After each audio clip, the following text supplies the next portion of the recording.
Hello，大家好，我是阿草。今天这部要推荐给大家的流派是刺客毒爆刀。这一部和以前的影片不太一样，主要是推荐拓荒时使用，所以装备的部分并没有用到很好。主要是以拓荒时比较烂的装备，到稍微成型后能顺刷红土为主。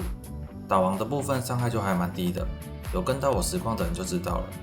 再加上我的走位也不是很好，所以最后打赛9时死了5门才打过。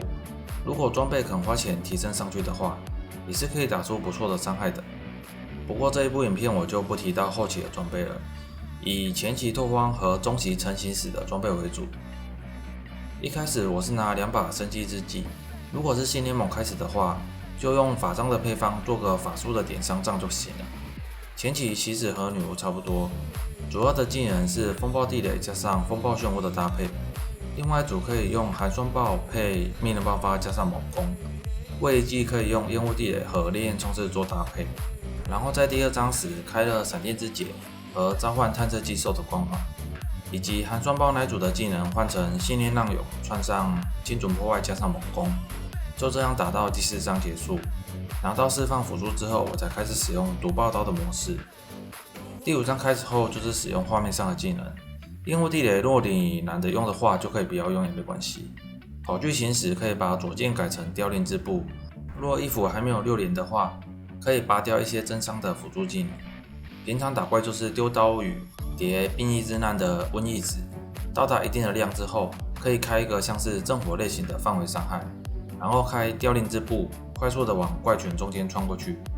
这些技能组合在跑剧情上面还蛮方便的，就介绍给大家参考看看。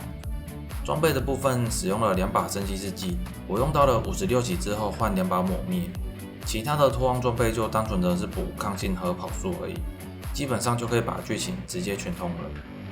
之后进入到刷图阶段时，就开始慢慢的换装备。一开始我是使用抹灭玩手动释放，后来觉得有点麻烦，就改成学父之笔的回音版本了，毕竟只要丢狂怒就能触发一堆技能。对不起，我就是懒。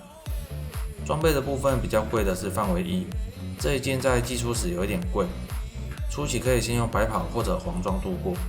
盾牌使用迷雾之臂，主要就是利用这个盾牌拿格挡和跑速，当然如果你要双持撑伤害也可以，不过我是以能顺刷红土的生存为主。项链使用恩吉尔的和血，拿取大量的暴击率，后期可以再上暴击的催化剂，以及有涂上了3流手段来增加伤害。手套则是使用符文，在还没有势力装时，这个手套给我们3颗的狂怒球的 15% 持续伤害加成。其他所有的装备都是补血量和抗性而已。头盔的附魔可以找坚韧爆破的范围加大，如果拿学父之笔玩回音的话，可以拿回音减保留或者是加冷却回复都可以。戒指再找1颗狩猎底的上绝望诅咒。能力值的话，智慧和力量会有一些不足，记得从装备或者天赋上面补一下。装备的部分弄得差不多之后，再开始弄星团珠宝来补伤害。巨型星团只开了1组，此最挑压倒性的恶意和残酷视野是最好。中型我是使用了2组圣血加上耗尽苦难。小型的话，1颗使用耐久增进拿红球，另1颗就单纯的补生命而已。整体的生存方面有双躲加上风魔舞者，盾牌给的格挡和迷踪，以及刺客的升华、投机加上悟行者，我认为生存能力是很不错的了。然后这一支的造价非常的低，不过还是比侠客的魔幻爆刀贵了一点，毕竟有用到星团珠宝就会贵一些。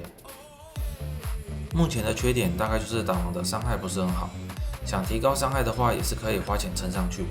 不过我这一部主要是要讲前中期，所以就不聊后期的着装部分了。那这部影片就到这里了。现在季末是没几个人了，不知道还有多少人会看到这部影片。总之就推荐给大家拓荒使用。我们下部影片见，拜拜。